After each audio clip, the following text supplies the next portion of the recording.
Here now is House Minority Whip Steve Scalise and Congressman Jim Jordan, House Oversight Committee ranking member. Great to see both of you. Congressman Scalise, you were at an event about schools in Baton Rouge today with the Vice President and many others. What can Congress do about this? This is a local decision-making process, is it not?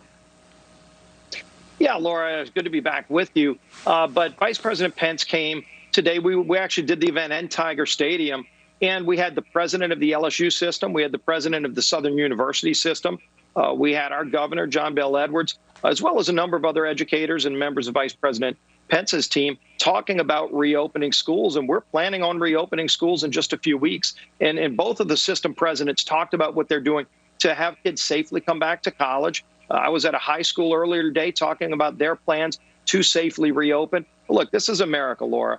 We put a man on a moon. We stormed the beaches of Normandy. We know how to get things done. And these people that are sitting in a room going, oh, gee whiz, we can't do it. That's not the attitude we need right now. The real question should be not whether or not to do it, but how to do it safely. And we can do it safely. And I'm glad that states like mine are moving forward. We need to get every state to do it for the health and benefits of these children that don't need another 6 months of homeschooling. Well, Congressman Jordan, earlier tonight we went through some of the science from Germany, which has done serological testing on children and teachers, thousands and thousands of tests. Right.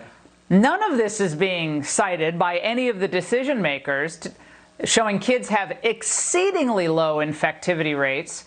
So those concerns about infecting the teachers, they haven't seen it. Right. In Europe, they just haven't seen it.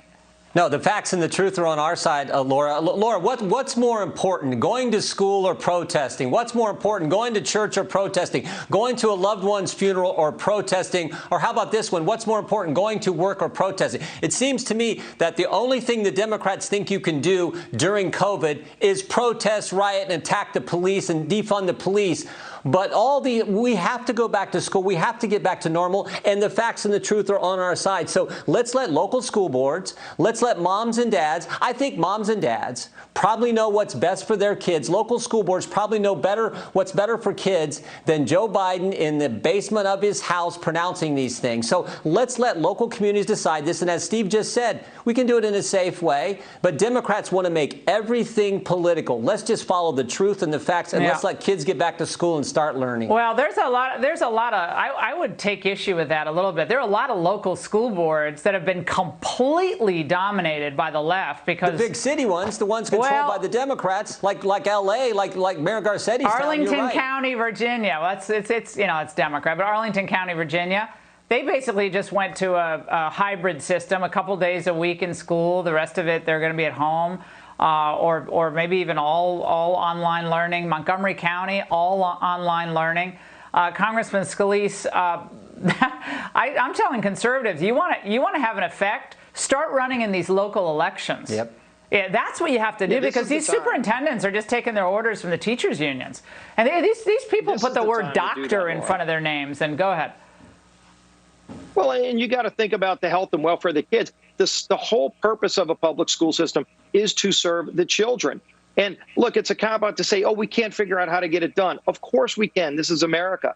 And there are good school systems that are figuring out how to do it and are doing it safely. The kids, by the way, they're going to be out playing with their friends. They're going to be doing other things. It's much better to have them in a controlled environment in the school where they're, number one, where they're learning. So we're not holding our kids back.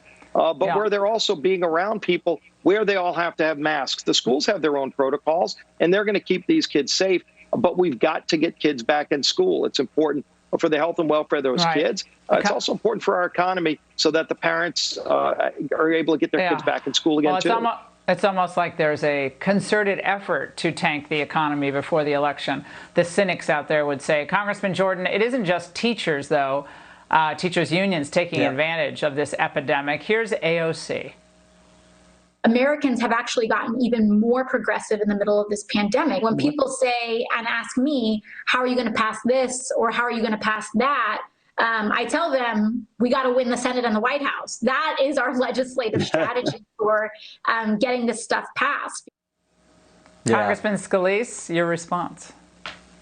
I mean, this is disgusting that all they care about is Scalise, let's politics, go to like Jim said. Go get him, Jordan. I'm sorry. Sorry. Well, I don't think they're going to win. I think Donald Trump's going to win re-election because he deserves it. He's done a great job leading our country. The great American comeback is happening. Americans understand common sense. They understand what needs to happen. And they're sick and tired of this liberal double standard where Mayor Garcetti can go out and kneel to the mob without a mask, thousands of protesters around him, but he's going to shut down schools and not let kids go learn this fall. It's crazy. And I think Americans are going to remember that on Election Day. Congressman, it's great to see both of you. It's been a long time. Thanks so much for coming on.